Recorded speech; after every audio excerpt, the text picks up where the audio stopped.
só sobre ter fé, mas sim praticar boas obras. Os dois têm que trabalhar juntos ali.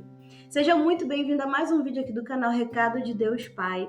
E depois de um bom tempo sem aparecer aqui, dei uma pausa, coloquei a mente no lugar para começar de novo e dar o segmento aqui no canal, ir lá para o Instagram novo, que se você ainda não sabe, tem um Instagram novo. Se você é novo aqui, seja muito bem-vindo, eu sou a Jay Lourenço e aqui é o ambiente onde eu compartilho os meus devocionais com você. Devocionais onde eu deixo o Espírito Santo fluir através de mim para que eu consiga escrever o conteúdo e para que eu consiga transmitir para você tudo aquilo que eu senti no momento do devocional. Hoje eu quero te dar uma introdução sobre algo que eu tenho feito na minha casa junto com meu marido para ajudar ele a desenvolver o devocional dele. Então eu fiquei tentando, pesquisando, ver o que eu poderia fazer para ajudar ele nesse processo. E eu achei uma coisa que eu posso fazer, já que eu tenho mais tempo do que ele no meu dia a dia, a minha rotina, ela proporciona para que eu consiga planejar essas coisas e ajudar ele. E que prática é essa? Se você tem pouco tempo também, acho que vai te ajudar. Eu peguei o aplicativo Glorify e dei uma olhada na palavra do dia. Lá sempre tem uma palavra todos os dias, se você ainda não conhece esse aplicativo. E através da palavra que está selecionada lá, eu peguei a minha Bíblia, abri, dei uma lida rápida no capítulo, tentei entender os pontos principais, para que eu conseguisse transmitir aquele conhecimento falado para o meu marido. Então, logo de manhã, quando meu marido está comendo, quando ele já está colocando roupa para sair para trabalhar, quem faz isso por ele sou eu. Eu leio a palavra para ele selecionada e vou já contando quais foram as minhas impressões e tudo aquilo que o Espírito Santo me contou no momento que eu lia.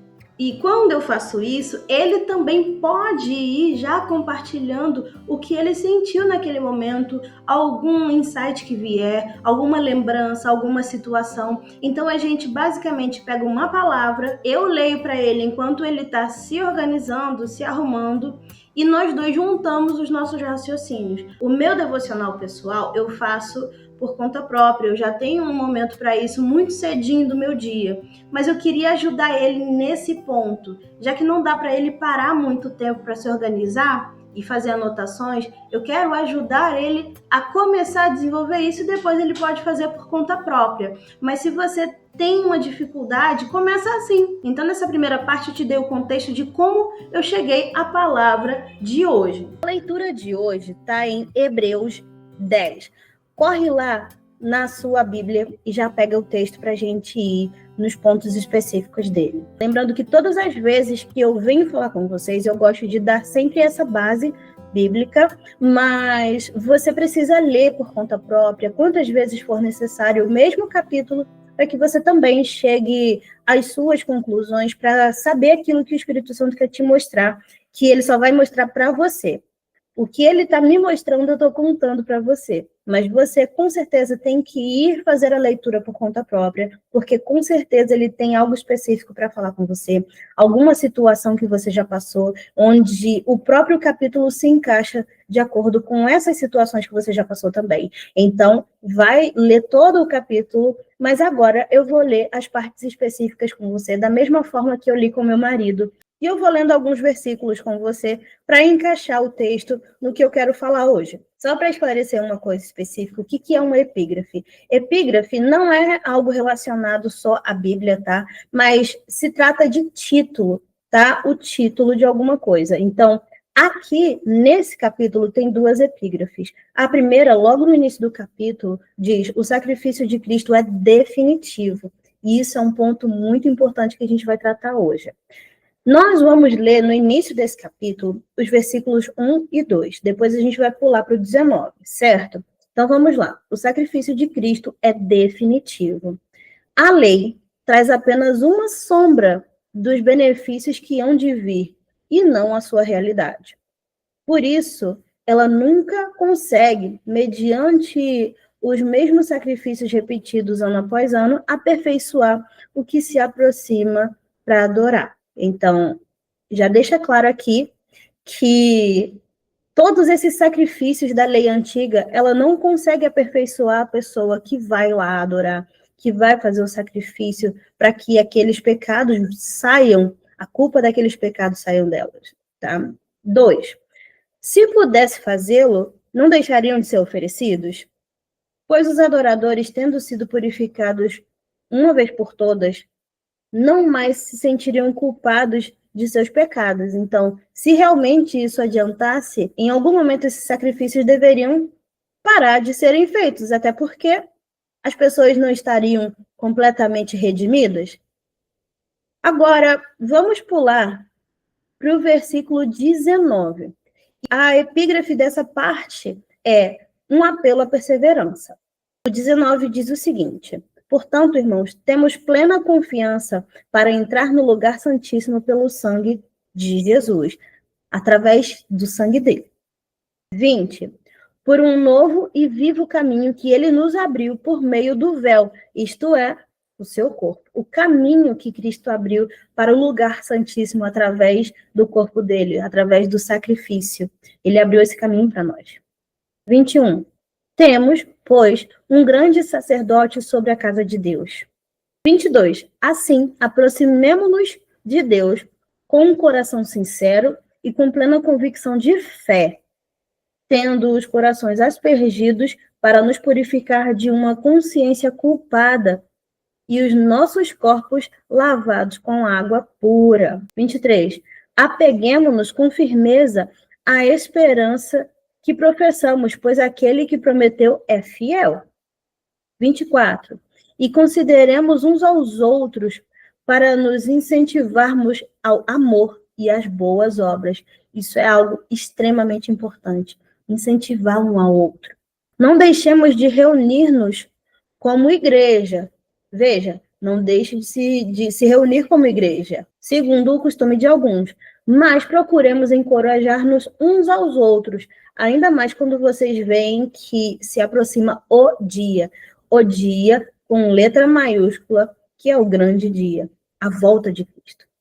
Se continuarmos a pecar deliberadamente depois que recebermos o conhecimento da verdade, já não resta sacrifício pelos pecados, mas tão somente uma terrível expectativa de juízo e de fogo intenso que consumirá os inimigos de Deus. Então, vamos lá. Vamos aos contextos que eu quero trabalhar com você hoje. E a primeira parte está relacionada àqueles versículos do início, 1 e 2, que é basicamente o seguinte: aquelas práticas da lei de Moisés, elas não eram mais suficientes. Não tem como o sacrifício, o sangue de um boi, redimir os pecados de uma pessoa. Não tem como. Todo ano era uma repetição, ia sacrifício, tudo isso foi delimitado por Deus, sim. Tudo isso foi dito por Deus, sim. Mas esse era um momento de algo novo acontecer. Era necessário algo mais poderoso, alguém que fosse mais poderoso do que isso tudo para vir ao mundo e para perdoar a gente de uma maneira definitiva.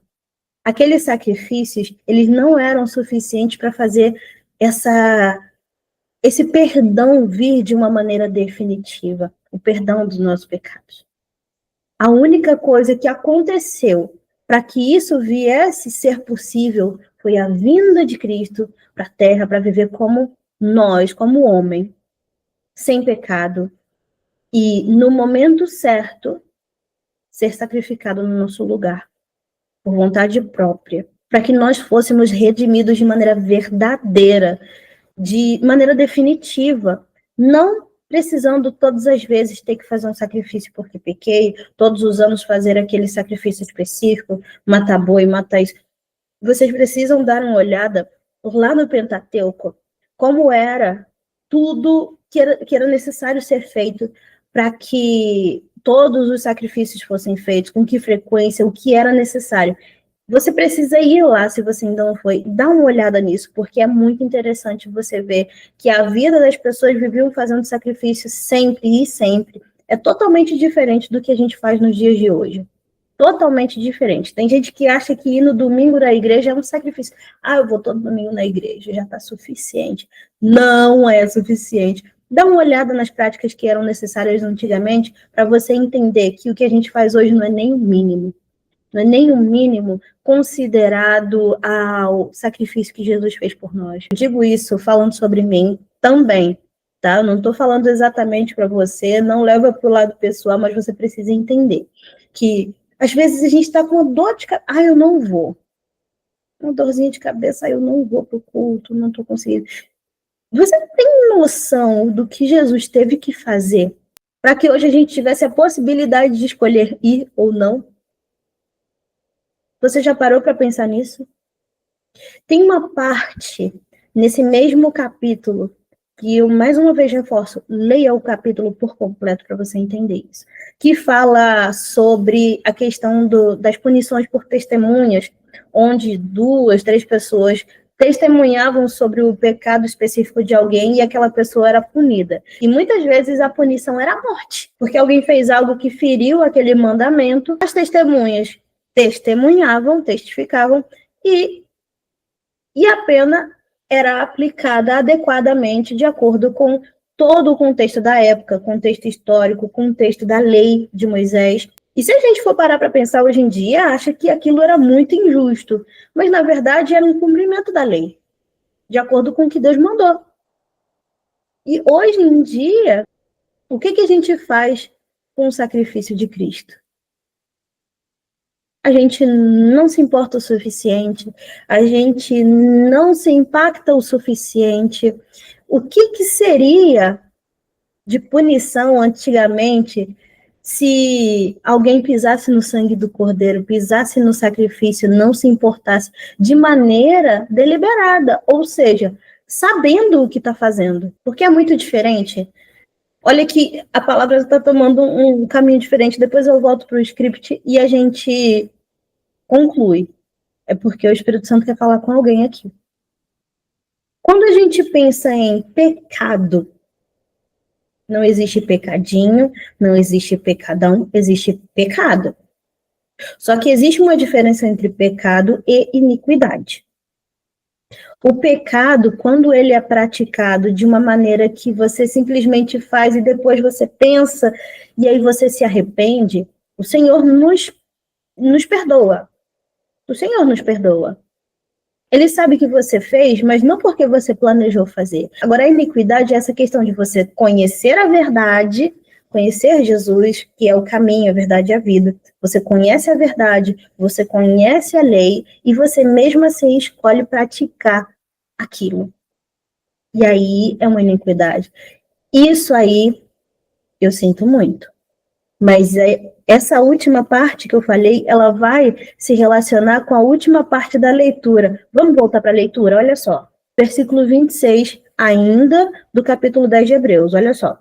Se continuarmos a pecar deliberadamente, depois que recebermos o conhecimento da verdade, já não resta sacrifício pelos pecados. Ou seja, você está pisando no sacrifício de Cristo.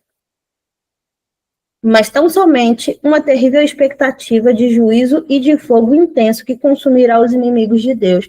Se você escolhe fazer aquilo que Deus falou para não fazer, se você escolhe pisar no sacrifício de Cristo, é isso que te resta. Infelizmente, é algo muito duro de se ouvir, mas tinha algo me falando para falar isso. E esse algo, lógico, é o Espírito Santo. Pode não ser você, mas pode ser alguém que vai assistir esse vídeo aqui. Você conhece a verdade, você conhece o caminho, e mesmo assim você ainda faz aquilo que ele mandou não fazer. Então tá na hora de você rever. Reveja o que é que você tem feito.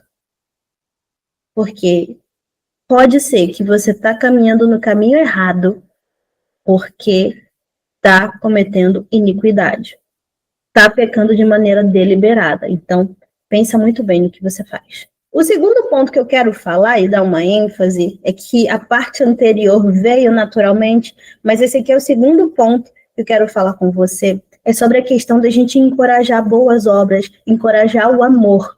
Esse não é o momento de a gente tratar as coisas com individualismo. No versículo 24 e 25, tem os pontos muito precisos que a gente precisa dar uma olhada. Olha só, no 24 diz assim: e consideremos uns aos outros para nos incentivarmos ao amor e às boas obras. Ao amor e às boas obras. Vou dar um exemplo para você.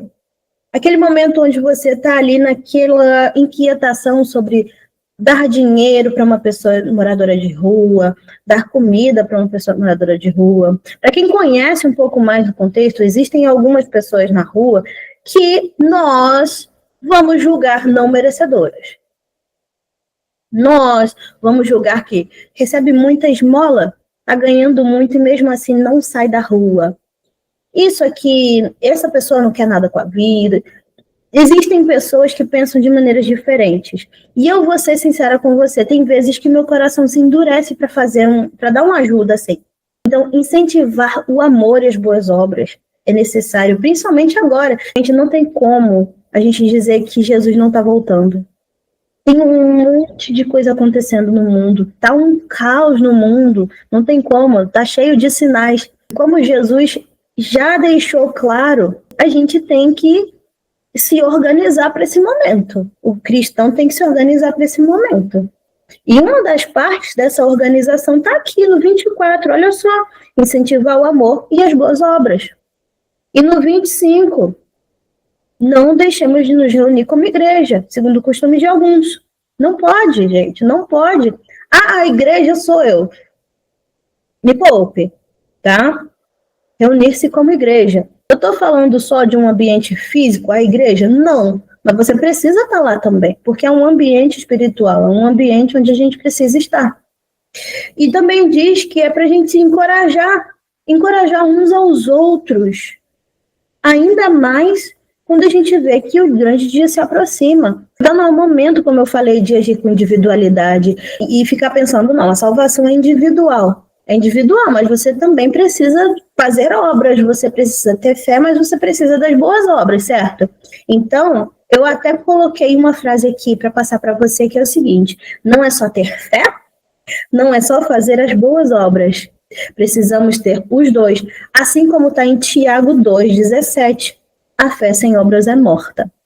Então, o que é que eu entendo disso tudo aqui? Ao invés da gente começar a se isolar para tentar se salvar e salvar aqueles que nós amamos, garantir uma salvação que nós não garantimos nada, quem garante é o Senhor. Mas antes da gente ficar só se importando com o nosso mundo, vamos nos importar uns com os outros, vamos praticar boas obras, vamos incentivar os irmãos também a praticarem boas obras. Vamos incentivar os irmãos a pararem de pecar, a pararem de pisar no sacrifício de Jesus. Essa é a mensagem que eu quero trazer nesse devocional de hoje. E não tinha me batido tão forte quando nós fizemos, porque eu fiz com o intuito de ajudar o meu marido, mas enquanto eu falo aqui com você, isso está me edificando.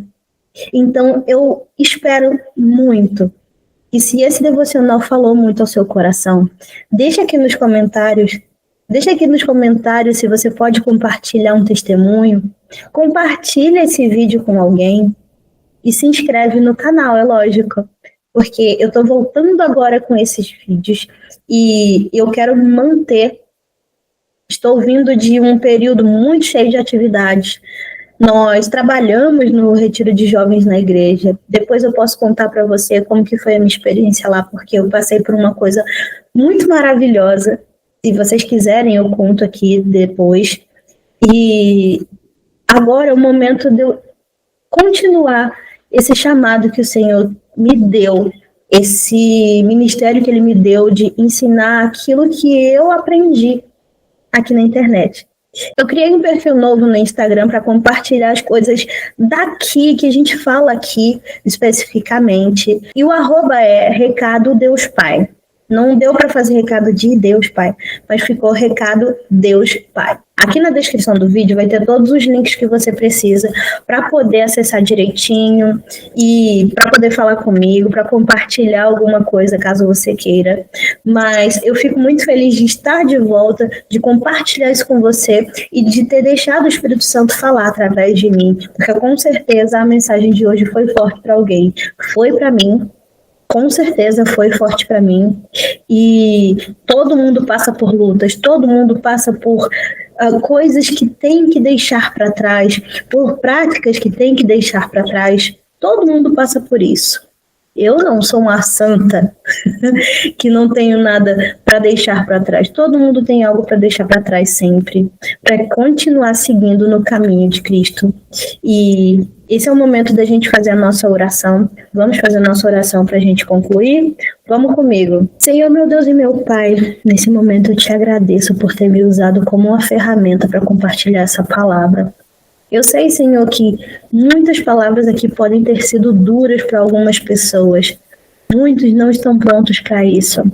Mas eu oro para que cada pessoa que assistiu até aqui tenha sido impactada de uma maneira positiva e que, através dessa palavra, os olhos espirituais dessa pessoa se abram. Senhor, tem vezes que no nosso dia a dia, as coisas que nós fazemos são tão automáticas que a gente nem pensa se é um pecado ou não. Eu sei que isso acontece na vida de muitas pessoas, mas eu oro, Senhor, que a partir desse momento, que o Espírito Santo fale ao coração de cada uma dessas pessoas e comece a mostrar para elas, Pai, tudo aquilo que Ele quer que essa pessoa deixe para trás.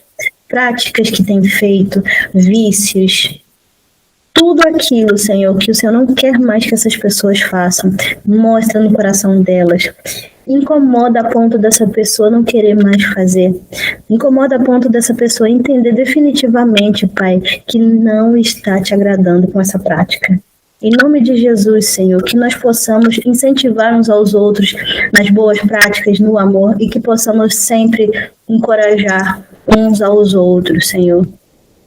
Sejam muitos, sejam poucos, mas que isso seja feito em Teu nome. É o que eu te peço, Pai, desde já te agradeço, em nome de Jesus. Amém, amém. Nos vemos na semana que vem com mais um devocional aqui no canal Recado de Deus Pai. Te vejo na próxima. Tchau!